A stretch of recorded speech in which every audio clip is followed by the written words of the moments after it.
Da li su to planovi velikih sila prepukli na leđima Balkana ili su balkanski narodi konačno shvatili da im tutori sa strane kroje sudbinu, dok Evropa klizi u period najdublje nestabilnosti još od hladnog rata?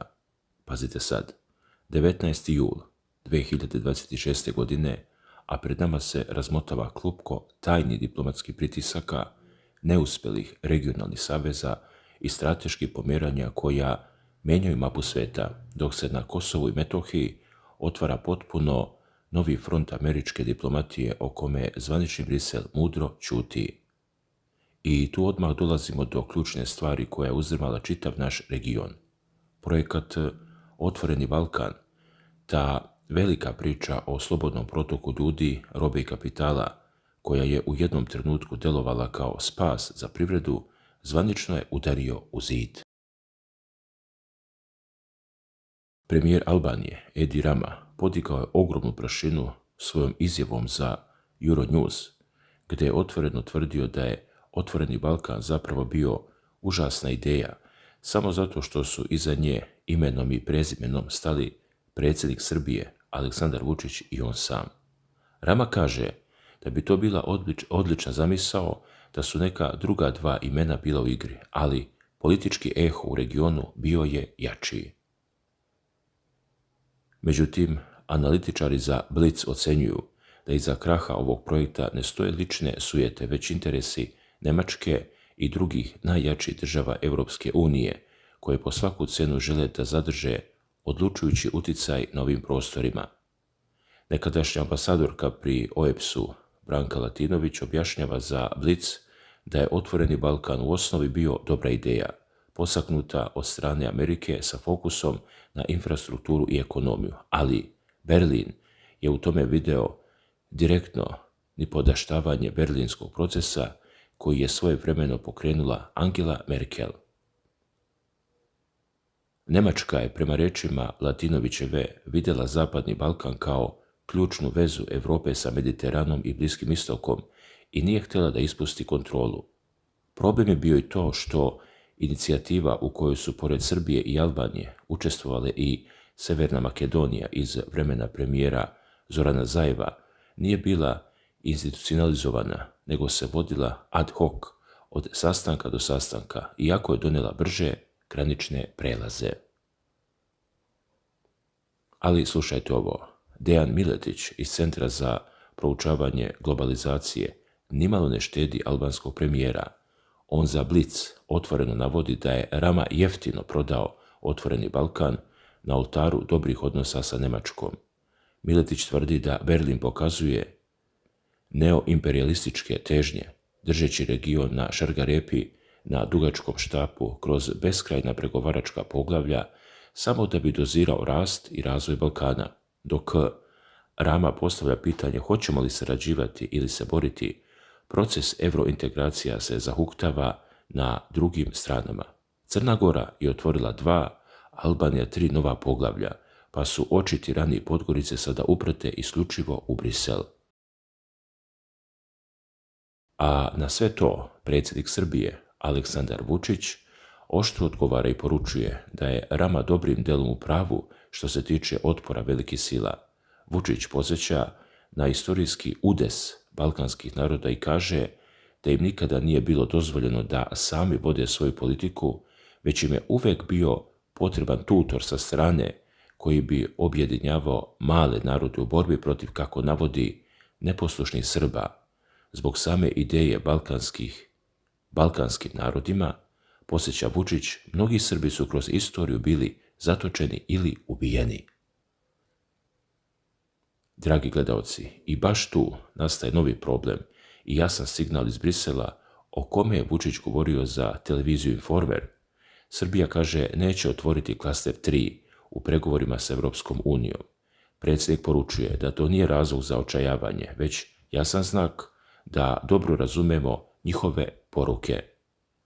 Naglašava da je Srbija ubedljivo najrazvijenija na Zapadnom Balkanu, da je pretekla Severnu Makedoniju, Bosnu i Hercegovinu pa i Crnu Goru po prosječnim platama, iako je pre 12 godina bila na začelju. Vučić je preneo predsjednici parlamenta Ani Brnabić šefu operativnog tima Danijelu Apostoloviću i resornom ministru Nemanji Staroviću da urade sve što je potrebno za napredak, ali da ne budu razočarani jer se čuda iz Brisela neće dogoditi. Ali ovdje priča nestaje, jer dok Europa zatvara vrata, otvara se jedno potpuno novo strateško poglavlje preko Atlantika. Washington i Beograd su održali prvi sastanak u okviru novo uspostavljenog strateškog dijaloga, a američki pastor Mark Burns, predstavljen kao Trumpov savjetnik za duhovna pitanja, izneo je teške i ozbiljne tvrdnje koje prenosi portal Kosev. Burns tvrdi da je State Department nakon njegove nedavne posjete Srbiji, Kosovu i Republici Srpskoj, gdje je bio zajedno sa patrijarhom srpskim Porfirijem i episkopom Novobrdskim Ilarionom, otvorio značajne diplomatske razgovore sa Srbijom o pozivanju vlasti u Prištinu na odgovornost zbog lošeg postupanja prema hrišćanima i pravoslavnim Srbima. Zvanično, u zajedničkom saopštenju Vašingtona i Beograda, SPC i Kosovo se ne pominju. Dokument je fokusiran na energetiku, odbranu i tehnologiju. Međutim, kako prenosi Kosev, State Department je u odgovoru za Radio Slobodna Evropa potvrdio da strateški dijalog sa Kosovom ostaje suspendovan sve dok Priština ne ispuni preuzete obaveze prema Srbima.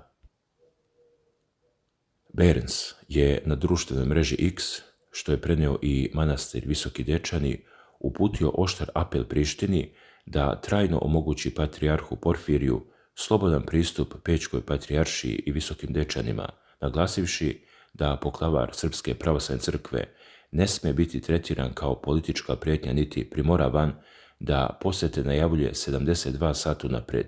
Burns podvlači da ovo nije poruka protiv Albanaca ili muslimana, već borba za verske slobode, te je izrazio veliku zahvalnost Donaldu Trumpu i Marku Rubiju na zaštiti hrišćanskog nasljeđa. Ovaj apel dolazi u dramatičnom trenutku. Eparhija Raško-Prizrenska izdala je jedno od najoštrijih saopštenja u posljednjih nekoliko godina, upozoravajući da bi ako međunarodna zajednica ne reaguje na postupanje kosovske policije prema hodočasnicima i srpskom narodu, moglo doći do potpunog nestanka Srba sa tih prostora. Kako se navodi, kosovska policija odmah reagovala, odbacujući ove optužbe kao neosnovane i tvrdeći da ne sprovodi nikakav institucionalni pritisak, već da radi isključivo po zakonu. Ipak, tenzije su na vrhuncu, a Burns, koji je Vučiću u Beogradu uručio priznanje spiritual diplomat, poručuje da će nastaviti da prenosi svoja zapašanja direktno State Departmentu. Sa druge strane, unutrašnja politička scena u Srbiji se također zagreva. Vučić je za televiziju Informer najavio da na predstojeće parlamentarne izbore neće ići kao predsjednik Republike, već kao običan građanin koji će podržati listu Ujedinjena Srbija. Također najavio da će 4. avgusta u Mrkonjić gradu zajedno sa Republikom Srpskom biti obeležena godišnjica stradanja i protjerivanja Srba u akciji Oluja. Pored toga, država se bavi i unutrašnjim problemima. Na portal Kosi bre ti stiglo je 5.500 prijava građana koji se žele na program Svoj na svome, a najavljena je i prodaja jeftinijih lekova od 1. avgusta kao i velike isplate od 1. septembra uz otvaranje fabrike robota u Šapcu krajem avgusta i saradnje sa Kinom. Zato je važno razumjeti sljedeće. Sve ove regionalne trzavice, odnosi Beograda, Prištine, Berlina i Vašingtona, zapravo su samo sitne čestice u ogromnom tektonskom poremećaju koji je zahvatio stari kontinent. Kako je u svom obraćanju u Europskom parlamentu istakao čuveni američki profesor i politički realnista John Mearsheimer, Europa se trenutno nalazi u periodu duboke i dugotrajne nestabilnosti. Ta nesigurnost je direktna posljedica rata u Ukrajini, a u potpunom je kontrastu sa takozvanim unipolarnim momentumom koji je trajao od raspada Sovjetskog saveza 1992. godine pa sve do 2017. godine, kada su Rusija i Kina izrasle u velike sile i transformisale svet u multipolarni poredak. Mearsheimer je podsjetio na čuveni esej Francisa Fukuyame Kraj istorije iz 1989. godine, koji je predviđao večni mir i širenje liberalne demokratije. Ta teza se, kako tvrdi profesor, okazala potpuno pogrešnom. Evropska elita je verovala u nju 2 decenije, a danas se suočava sa bezbednosnom krizom kakvu niko nije mogao da zamisli. Ključ stabilnosti Evrope bio je vojni štit Sjedinjenih Američkih Država kroz NATO alijansu. Washington je delovao kao moćan pacifikujući faktor koji je sprečavao države članice da uđu u međusobne sukobe. Zanimljivo je, navodi Mearsheimer, da se čak i Moskva tokom raspada Sovjetskog saveza nije protivila opstanku NATO-a pod vođstvom Amerike, jer je razumela tu ulogu pacifikatora, ali se od samog početka oštro protivila širenju saveza na istok. Profesor je u Europskom parlamentu potpuno osporio rašireno uverenje da je Evropska unija donela mir na kontinent, bez obzira na to što je 2012. godine dobila Nobelovu nagradu. Primenjujući preokrenutu marksističku logiku, on objašnjava da je vojno-politička institucija, odnosno NATO, zapravo baza i temelj, dok je ekonomska institucija, to jest Evropska unija, samo superstruktura. Ako bi se američki bezbednosni faktor uklonio, nestala bi i Evropska unija kakvu poznajemo. U ovom trenutku postavlja se ključno pitanje: zašto Amerika polako okreće leđa Evropi? Zato što u multipolarnom svetu kreatori politike u Washingtonu moraju da balansiraju između 3 velike sile. Kina je postala ravnopravan konkurent i potencijalni hegemon u Istočnoj Aziji, što duboko brine Ameriku, koja je kroz istoriju ulazila u svjetske ratove upravo da bi spriječila Nemačku i Japan da postanu regionalni hegemoni. Sa druge strane, Rusija je najslabija od ove 3 sile. Mearsheimer naglašava da Rusija nema kapacitet da postane evropski hegemon, niti da pregazi cijelu Ukrajinu, a kamoli Istočnu Evropu, što dokazuje činjenica da već 4,5 godine vodi teške borbe za istočnu petinu ukrajinske teritorije. Iz toga proizilazi jasan strateški imperativ za Ameriku. Fokus se mora prebaciti na obuzdavanje Kine u Istočnoj Aziji, što znači famozni američki pivot, odnosno distanciranje od Evrope i pritisak na evropske države da same preuzmu brigu o svojoj bezbednosti. Ali to nije sve. Postoji još jedan ključni faktor koji slabi američko prisustvo u Evropi, a to je, prema Mearsheimerovim rečima, specifičan odnos Sjedinjenih Američkih Država i Izraela koji nema paralele u pisanoj istoriji. Vođen izuzetnim utjecajem izraelskog lobija, Washington troši ogromne vojne resurse i trupe na Bliskom istoku, uvlačeći se direktno ili indirektno u tamošnje sukobe, što automatski smanjuje resurse za Evropu. Zato, kada pogledamo širu sliku, insistiranje Zapada na uvlačenju Ukrajinu u NATO, uprkos jasnim upozorenjima Moskve, izazvalo je sukob koji Rusija prema procjenama dobija. Taj sukob drastično uvećava šanse za trajni odlazak Amerikanaca sa evropskog tla i slabljenje same alijanse, ostavljajući Evropu, pa samim tim i Zapadni Balkan, u vrtlogu geopolitičke neizvjesnosti gdje stare imperijalne težnje ponovo isplivavaju na površinu.